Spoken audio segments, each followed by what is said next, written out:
Alors, mon nom est Denis Soulière, je suis hématologue et oncologue médical ici au CHUM, au Centre hospitalier de l'Université de Montréal. Je supervise la clinique d'uro-oncologie pour les patients avec cancer du rein qui ont besoin d'un traitement systémique et plus particulièrement pour ceux qui rentrent dans les études cliniques.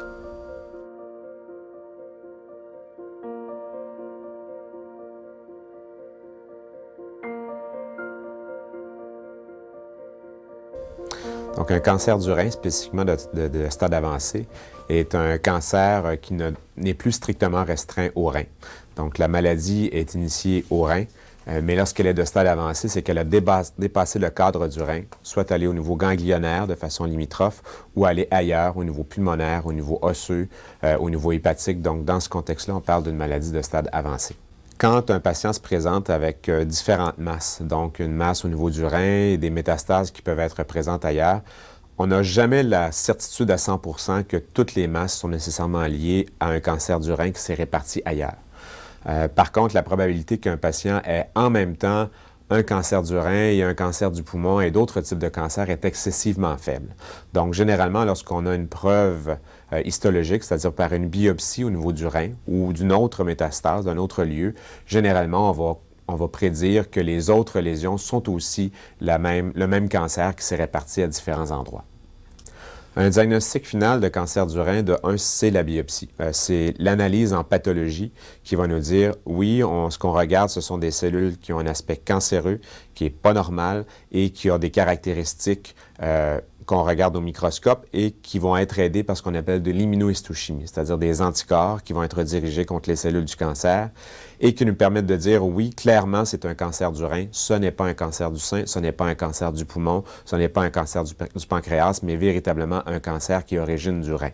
Donc, on a un niveau de certitude qui vient par le spécimen que l'on a, par la biopsie, ou quelquefois carrément par le rein qui a été pris au complet et dont on analyse la tumeur qui fait partie de ce rein.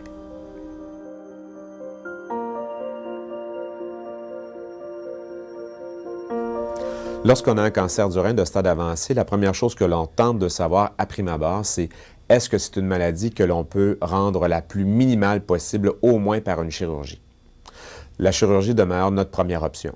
Donc, de un, même pour le cancer du rein qui est en place dans le rein, on sait que d'enlever le rein semble aider à faire en sorte que le reste de la maladie qui peut s'être répartie ailleurs va grossir moins rapidement ou mieux répondre au traitement si on a enlevé la tumeur primaire au niveau du rein, donc de 1.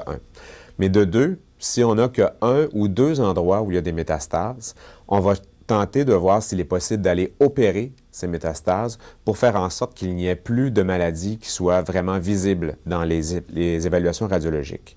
Et lorsqu'on peut faire ça, lorsqu'on peut procéder par une chirurgie, c'est la première chose que l'on va faire. Par contre, il y a bien des patients qui vont avoir des métastases à des lieux qui ne permettent pas d'avoir une chirurgie. Soit qu'il y a trop de métastases au niveau du foie, donc on ne pourrait pas enlever complètement le foie, on ne pourrait pas enlever les poumons, ce n'est pas compatible avec la vie, ça se comprend bien. Dans ce contexte-là, on va considérer des traitements qu'on va dire de première ligne. Donc, un traitement de première ligne, il y en a plusieurs qui ont été suggérés. Et d'ailleurs, au Canada, on a de façon annuelle ou biannuelle des guides de pratique qui sont faits par des experts en cancer du rein et qu'on essaie de respecter. Et si on se fie aux traitements de première ligne qui sont suggérés par les guides de pratique canadiens, on ira selon des caractéristiques cliniques, soit vers ce qu'on appelle un inhibiteur du VEGFR ou vers un inhibiteur du mTOR. Ce sont deux types de thérapies qui sont possibles dans un contexte de première ligne.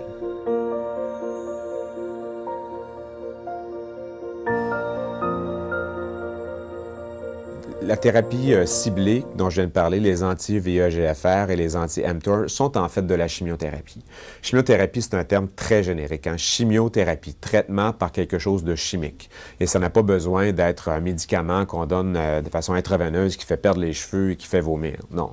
Toute médication, d'ailleurs, que l'on prend pour quelque condition que ce soit, est de la chimiothérapie, mais dans le contexte du cancer, on le dit spécifiquement, donc qui fait en sorte qu'on a une activité contre les cellules cancéreuses. La radiothérapie peut être considérée dans le cancer du rein, mais ce n'est pas la première chose que l'on cherche à faire. Donc, quelqu'un qui, par exemple, aurait eu une chirurgie et dont on veut consolider la chirurgie pour être sûr qu'il n'y a pas de cellules qui sont restantes, par exemple au niveau d'un os, Dans ce contexte-là, on va donner de la radiothérapie. Sinon, la chimiothérapie, c'est pour une maladie qui est plus répandue, donc il y a des métastases à différents endroits, et de commencer la chimiothérapie fait en sorte qu'on essaie d'avoir un contrôle à tous ces endroits, tandis que la radiothérapie ne permet qu'un contrôle de la maladie à un seul endroit que l'on irradie avec les rayons.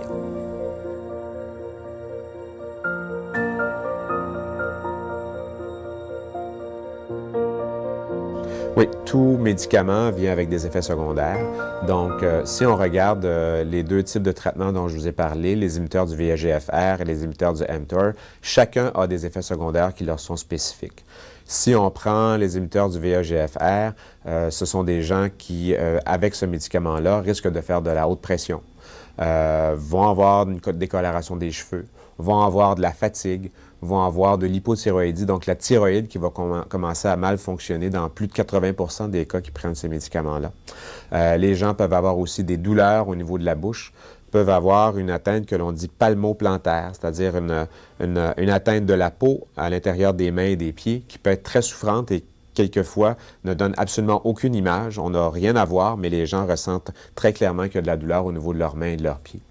Donc, ce sont les toxicités principales avec les inhibiteurs du VEGFR, de même que pour certains, les inhibiteurs du VEGFR, certains vont donner aussi pas mal de diarrhée et d'autres peuvent même causer des toxicités, soit au niveau hépatique, au niveau du foie, ou au niveau cardiaque. Et ce sont des choses que l'on doit monitorer avec le temps.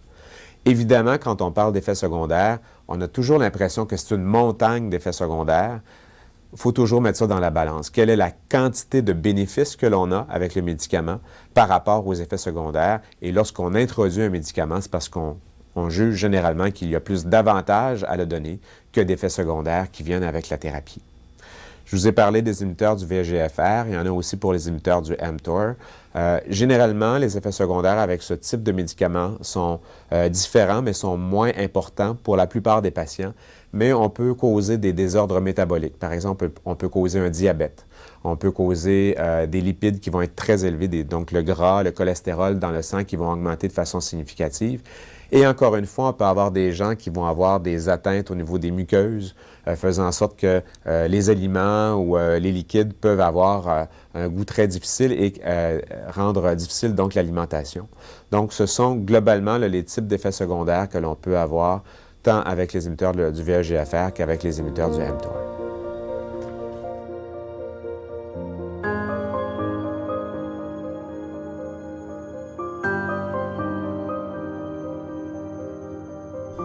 Donc, à prime abord, il faut considérer le fait que quand quelqu'un a un cancer du rein, la plupart des gens qui ont un cancer du rein sont déjà dans leur 6e, 7e décade.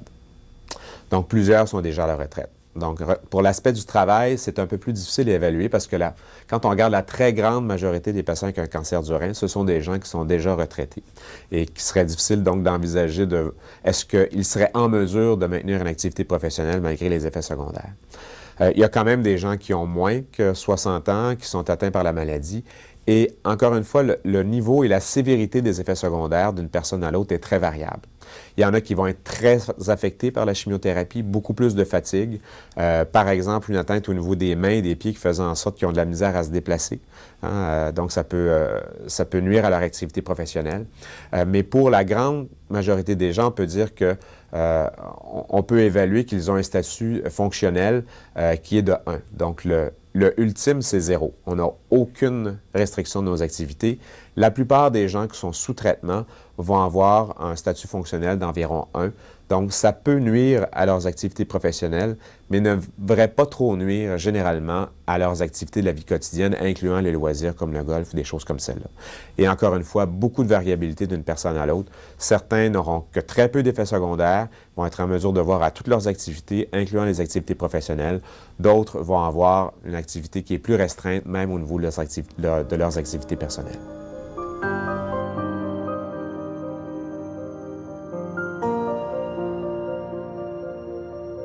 Donc, un médicament que l'on commence dans un contexte vient généralement après une évaluation radiologique. Une évaluation radiologique fait en sorte qu'on est capable de dire on a, par exemple, des métastases qui sont dans les poumons, au niveau du foie. Il y en a tant, elles sont de telle grosseur.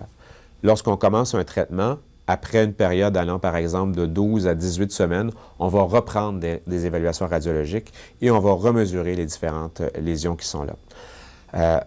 Encore une fois, il y a des éléments ici d'expertise, à savoir que chez certains patients, on peut avoir l'impression quelquefois que certaines lésions vont avoir tendance à avoir augmenté, mais que leur structure va avoir complètement changé et qu'en fait, elles peuvent avoir grossi, mais simplement grossi parce que ce ne sont plus que des cellules qui sont mortes, donc qui ont bien répondu au traitement. Donc, il faut non seulement regarder la grosseur des lésions, mais aussi la texture des lésions que l'on a visualisées avant de commencer le traitement. Et en cours de traitement, donc non seulement après le début du traitement, mais plus on continue le traitement, plus on va avoir à refaire ces évaluations radiologiques-là pour déterminer si oui ou non on continue à avoir un contrôle de la maladie. Lorsqu'on a un cancer du rein de stade avancé, on ne vise pas une guérison avec le traitement, on vise à faire réduire la maladie le plus possible, à faire en sorte qu'on l'endorme le plus possible et qu'on soit capable de la contrôler pour le plus longtemps possible. Donc, il est évident que l'on présume qu'en cours de route, la maladie peut devenir résistante au traitement et recommencer à reprogresser, d'où la nécessité de procéder à des évaluations radiologiques assez fréquemment.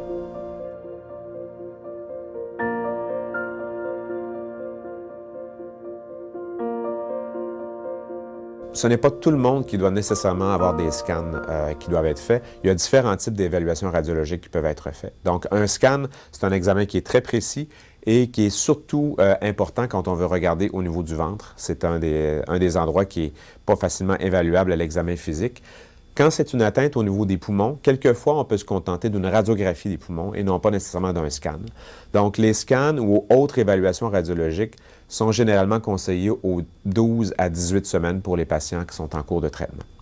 Pour des patients qui, quelquefois, ont une maladie qui est tellement petite que l'on sait qu'on la contrôle très bien, on peut suggérer de les faire moins souvent que ça. Mais pour des patients qui sont en traitement actif, donc on ne voudrait pas dépasser un cadre de 12 à 18 semaines. Pourquoi? C'est parce qu'on ne voudrait pas continuer à donner un traitement qui a un potentiel toxique alors que la maladie pourrait ne pas être contrôlée. La radiation qui est induite par les scans est quand même relativement minimale. Et encore une fois, il faut se mettre dans le bon contexte. Quand on a un cancer du rein métastatique, l'espérance de vie, si on se remet il y a 7 à 8 ans, était d'à peu près 1 an. Maintenant, on a des patients qui, sous traitement avec les thérapies personnalisées que l'on a, peuvent avoir des survies de 7, 8, 10 ans. Mais quand on donne des radiations, même si les doses étaient importantes, le risque d'avoir des effets secondaires de ces radiations-là est souvent 15 à 20 ans plus tard. Donc, on n'a que très peu de problèmes à dire qu'on puisse faire ces évaluations radiologiques-là de façon sérieuse. Mais clairement, évidemment, on ne fait pas des scans à toutes les 4 à 5 semaines. Ce n'est pas utile. On est capable de se restreindre à le faire aux 12 à 18 semaines, comme j'ai mentionné.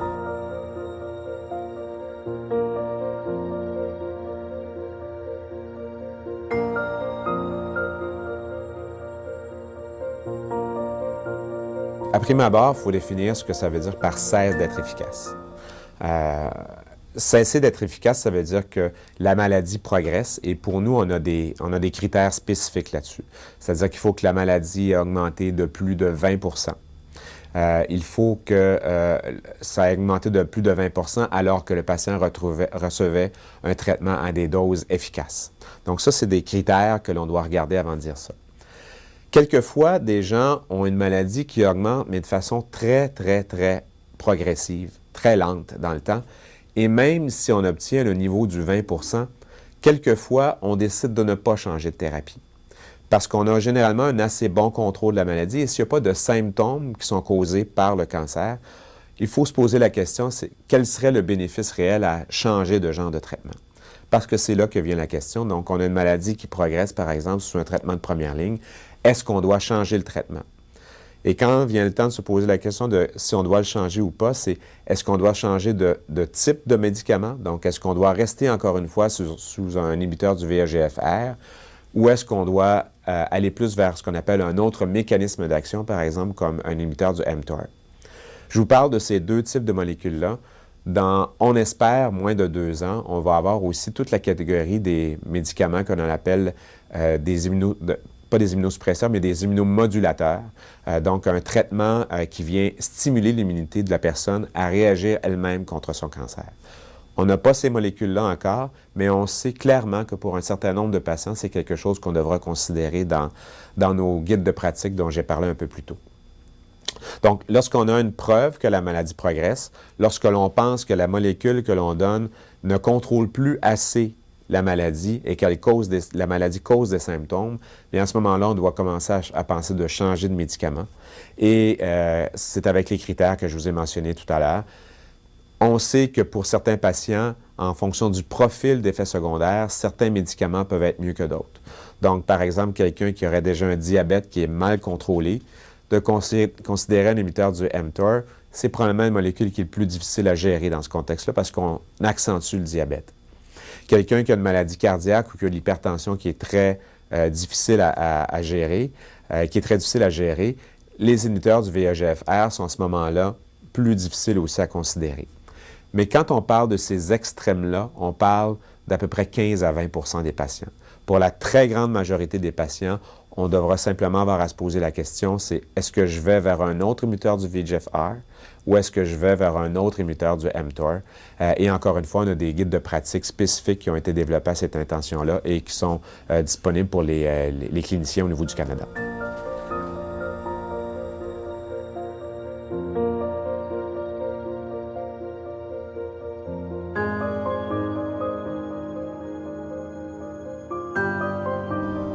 En considération supplémentaire, lorsque l'on a un patient qui a une maladie qui progresse, c'est qu'on doit se demander si, autrement que de juste changer le traitement, est-ce qu'on devrait pas simplement rajouter quelque chose au traitement? Par exemple, chez quelqu'un qui aurait une lésion qui progresse seulement à un endroit et que le reste de la maladie est très bien contrôlé. On pourrait se demander si on ne devrait pas procéder par une chirurgie pour enlever la maladie simplement à cet endroit-là où la maladie n'est plus contrôlée et continuer le même traitement pour le reste des lésions qui, elles, semblent continuer à répondre au traitement. La chirurgie, c'est une option. On peut considérer aussi pour certains, quand ce n'est pas une chirurgie, qu'il est possible de faire de la radiothérapie. La radiothérapie, il y en a plusieurs modalités. Certaines fois, on va appeler ça de la radiothérapie stéréotactique, donc qui est très ciblée par tomographie, par IMRT. Donc, ce sont tous des termes très techniques. Et les gens qui peuvent recevoir cette radiothérapie, c'est que c'est de la radiothérapie qui est très ciblée simplement pour un endroit pour tenter de réduire la possibilité des dommages sur les tissus adjacents ou les organes adjacents. Donc, encore une fois, maladie qui progresse, mais aussi considération pour un traitement local si la maladie ne progresse qu'à un seul endroit.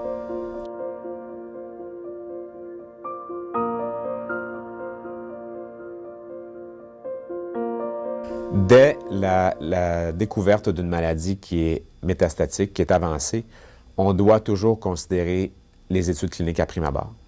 On a toujours encore et beaucoup à faire pour le cancer du rein. Malgré la grande avancée qu'on a eue depuis une dizaine d'années, on a eu des gens qui n'avaient aucune réponse au traitement à plus de maintenant de 50 des patients qui ont une chance de bien répondre à un traitement de deuxième ligne, de gens qui avaient une survie de moins d'un an à des survies qui vont maintenant à plusieurs années.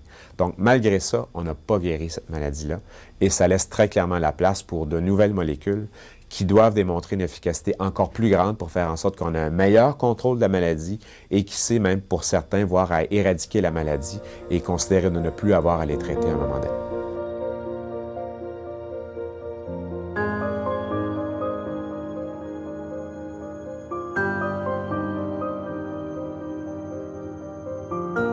Il y a un réseau quand même assez bien constitué au Canada de gens qui ont une expertise en cancer du rein. Ce sont d'ailleurs ces personnes-là qui se réunissent une fois à tous les ans ou à tous les 2 ans pour réétablir les guides de pratique. Des guides de pratique qui ne sont pas simplement pour dire quel genre de médicament doit être donné, mais quel est l'ensemble général des soins qui devraient être offerts à des patients qui ont un cancer du rein. Dans ce groupe-là, il y a une initiative particulièrement importante qui veut assurer quels sont les éléments qui assurent la qualité des soins. Donc, qu'est-ce qui doit être fait? Quand est-ce que ça doit être fait? Et à quelle répétition on doit le refaire aussi que ces gestes-là? Il y a aussi au Canada, et ça c'est une chose qui nous est assez unique, un registre qui fait en sorte qu'un certain nombre de centres sont capables de prendre toutes leurs données et de s'analyser l'un par rapport à l'autre. Donc, c'est mesurer la qualité de ce que l'on fait est une chose qui est possible pour un grand nombre de centres.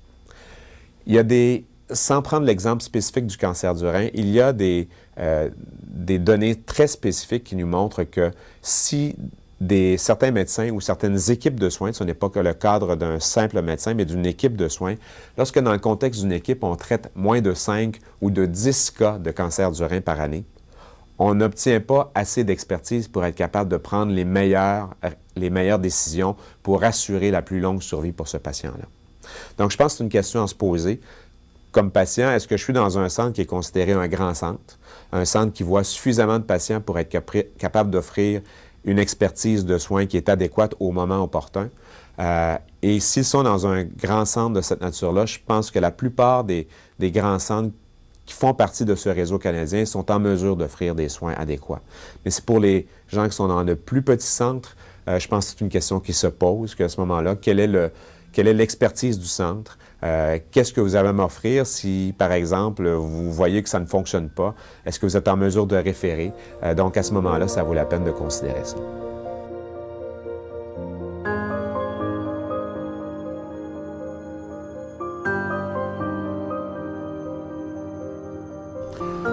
Autre que simplement les éléments diagnostiques et les éléments thérapeutiques, il y a beaucoup de banques de données qui ont été constituées.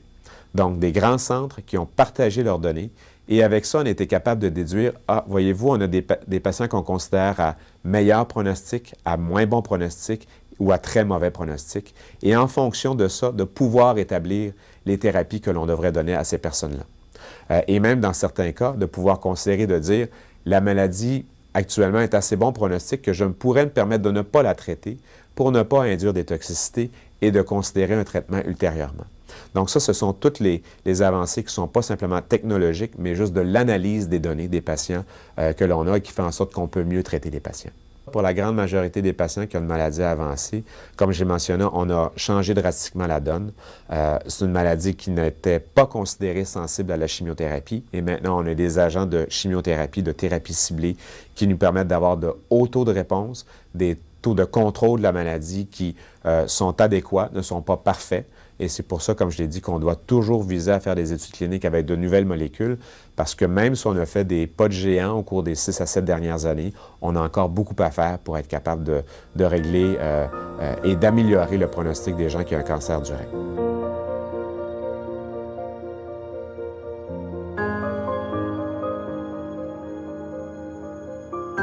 Non, ce cancer-là n'est pas guéri. Certains sont amenés à ce qu'on appelle une rémission complète. Donc, par les scans, on ne voit pas d'évidence de la maladie, mais un scan, c'est sensible jusqu'à peu près 0,5 cm. En deçà de 0,5 cm, on ne pourrait pas dire qu'il n'y a pas une tumeur qui reste là et qui risque de regrossir ultérieurement. Donc, quelqu'un qui a un cancer du rein, on aimerait bien pouvoir dire dans quelques années que l'on contrôle suffisamment la maladie pour faire en sorte que les gens peuvent mourir avec le cancer du rein, mais pas nécessairement de leur cancer du rein.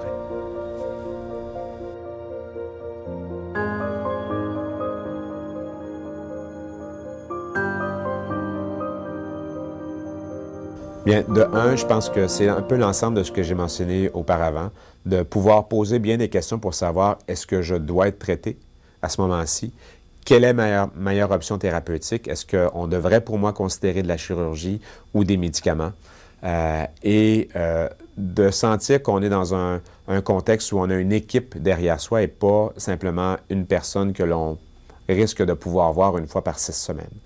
Les équipes de soins habituellement bien constituées font en sorte qu'il y a non seulement un médecin, il y a souvent un pharmacien ou des pharmaciens, des infirmières pivots, d'autres conseillers, un chirurgien aussi, un urologue généralement qui continue à suivre les patients. Donc, une équipe qui fait en sorte qu'on se sente appuyé et qu'on puisse poser des questions dans le contexte.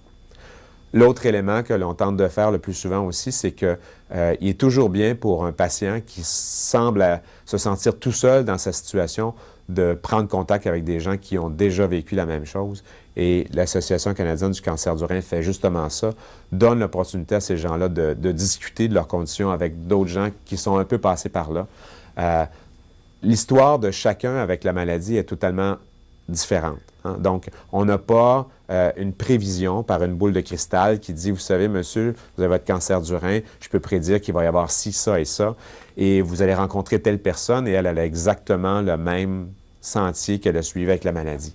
Chaque personne a une évolution qui est différente, mais au moins ça donne des repères pour savoir ce vers quoi on tend, qu'est-ce qui risque de nous arriver à partir du moment où on commence un traitement pour un cancer du rein avancé. Au-delà de ce que je vous ai mentionné par rapport aux équipes et à l'Association canadienne du cancer du rein, je pense que, le site de l'Association canadienne a plusieurs documents vidéo, documents écrits qui peuvent servir de référence et qui sont révisés d'ailleurs par un comité médical. Ce ne sont pas simplement des patients qui ont décidé d'écrire ça, il y a une supervision par un comité médical. Il y a plusieurs autres sites qui existent aussi, du National Cancer Institute ou des choses comme celle-là, donc d'autres grands groupes qui offrent des informations générales. Au-delà des associations spécifiques au cancer du rein, il y a des associations aussi qui offrent des services un peu connexes. L'Association canadienne, la Société canadienne du cancer, la Fondation québécoise du cancer, donc qui peuvent donner parfois des ressources qui sont totalement autres, comme de l'hébergement lorsque les gens viennent pour des traitements ou des suivis, des transports, des conseils plus généraux.